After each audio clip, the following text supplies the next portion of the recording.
What's up, what's up, what's up, what's up? It's your boy D2Cool back in with another video. Today's topic is Dragon Ball Super Superhero, the movie review. So let's go ahead and get right into this thing.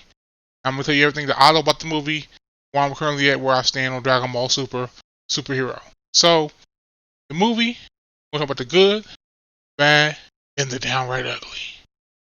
Or bad decisions. Quite a few in this movie if you ask me. So, we're going to go with the good. First of all, the good is the slice of life stuff. Stuff we see Videl talking to Piccolo and Gohan having their moment and their banter and things like that. They're back and forth. Gohan's everyday life. How Pan is like, Piccolo's, granddaughter as well as Goku's. Cause, the joke of his, he's like a father figure slash. I always look at him as an uncle. I get the dad jokes like that and everything. But he's like another father or stepfather or uncle to Gohan, very close. So it's almost like Pan is his niece, you know what I'm saying? So a very good, friendly, family friendly vibe and everything like that. The slice of life stuff is great. So enjoy those moments. That was great. Visually, the movie looks good visually. The only time the movie looks off with the CGI they have is sometimes when they're kind of standing, like moving around in small spaces, like doing small walks or small transitions. Can look a little clunky, a little weird in those small aspects. But overall, visually the movie does look good, especially when the fighting and stuff is going on and the special effects. Like you look at some of the scenes, stuff like that, and everything like that. The visual spectacle looks amazing, especially on the big screen. So visually, the movie did look good, in my opinion. So for a small few instances, and that was more when they were doing small moves, stuff like that. But outside of that, the movie did look good with the CGI route they decided to take.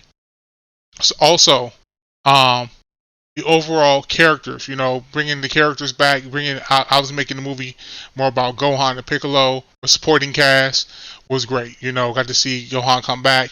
Gohan fans rejoice. Piccolo get a power up and do his thing. It's been a long time. He ain't really been relevant as far as the power scaling with the Z Warriors or Earth Special Forces since he fused with Kami in the Cell / Android saga. So since then, Boo saga really do much of nothing. You know what I'm saying? He was strong enough to do anything really. Except he attacked Babidi. You know what I'm saying? But outside of that, he's been in the background. So it's great to see him get the Potential Unleashed version for the make-ins. That was new and fresh, and he looked cool for a little lighter skin or whatever, lose the veins. That was cool, and that's not all he got. Fortunately, that wasn't enough for him. But they actually did give him the this Orange Piccolo transformation too. This Namekian Super Saiyan God-esque, whatever you want to call it, transformation type of deal. So it was cool. It looked cool. He got bigger and stuff like that. Or his features are more defined. So it's cool. It's a cool transformation. It's cool. It's alright. You know what I'm saying? It is what it is. We'll see how long that transformation stays relevant. You know how Dragon gets down. So we'll see how long it stays relevant and how much he can hang with other characters going forward. I don't think it's going to last very long. Honestly, because you know how they move and it's a Saiyan show. So there's a possibility they could even revert Gohan back or whatever. So we'll see. We'll see. But those are pretty much the goods of the movie. And the fight scenes were solid. But, honestly, I'm going to lean that more towards the bad. So we're going to go ahead and get right to the bad right now. The bad. Cell Max. Cell Max being the actual big bad of the movie was completely disrespected. This character was a raging buffoon. No intelligence, nothing. He completely reverted his character. He wasn't finished. He had no memories of Gohan, anything like that. Gohan didn't even mention, oh my god, it's Cell, and no flashback, no callback, no nothing. Just like he acted like he was just a regular old enemy. Like he didn't have a history with his character. You can overexpose Frieza with all these different transformations and abilities and all of this stuff. Have this character be all over the place, and I'm tired of seeing the character person. I think he's well overstayed his welcome. It's gotten ridiculous. I hope they finish him off for good and call it a day, because this is absolutely ridiculous for him. But you completely disrespect the character who many people will say is their favorite character.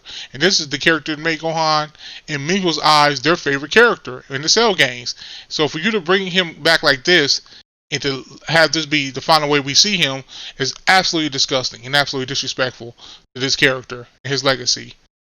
no absorbing the other androids, Gamma 1 and Gamma 2, no getting no intelligence, you know, absolutely nonsensical. Okay, so then we got then we get into Teen Goten, Teen Trunks. People have been crying for these characters to get older forever. Because they didn't make any sense, and then they try to write their way out of it with this nonsense. Gohan says, "Oh well, Goten Trunks don't have sense. They're small, and then they shoot up, growth spurt out of nowhere." It's like, which is cap, because we know if you watch the series, that's not how they age. Gohan himself didn't age like that. Future Trunks, if you look at him at 14, is up the future Gohan's shoulder. That makes no sense. So that's cap, but these characters were disrespected. Not only did they do a little bit of nothing, just some support, they didn't even have the smart enough sense to go Super Saiyan. You got Orange Piccolo and Gohan's, and potential unleash and all of this during their Super Saiyan 2 at the time, but they're trying their hardest, and these dudes wasn't smart to go Super Saiyan. So then they go to do a fusion, and Goten's like, "Well, how do we do that again?" Like, bruh, you two have been best friends your whole life. I know y'all kind of, y'all old enough for now and everything like that, so I can give you the credit. Your body's a little bit longer, you're a little bit taller, or whatever. But for you to completely have no muscle memory, you've been doing this all this time, to just act like you completely forgot how to do it and mess the fusion up in a fight that we're supposed to believe is for the sake of the planet, the world. You can't get hold of your fathers. Everything's on the line here, and you botched the fusion. It's just ridiculous. Teen Gotenks, the fat version, he's the joke character, and this is not what people wanted. People have wanted to see Goten, because we haven't really got to see as a teenager get no shine. Because at the end of Z, he didn't really do much except get smacked by my Goku at the beginning. And GT, he had a little scuffle with Baby, everything, young adult Goten. But after that, he got absorbed, not absorbed, but he got parasitic, from Baby or whatever. And then he didn't really get a chance to do much as far as him being himself or whatever. So, people wanted to see him get his hands dirty, and in particular, wanted to see Gotenks really do some work. You know what I'm saying? It would not have hurted them to make them Teen Gotenks fusion work and actually have Teen Gotenks, do a little something. It don't matter if you won or not. People wanted to just see the character actually get his hands dirty, do some work, do some couple cool abilities, for a few seconds on screen. And you couldn't even give us that. So that was jacked up, and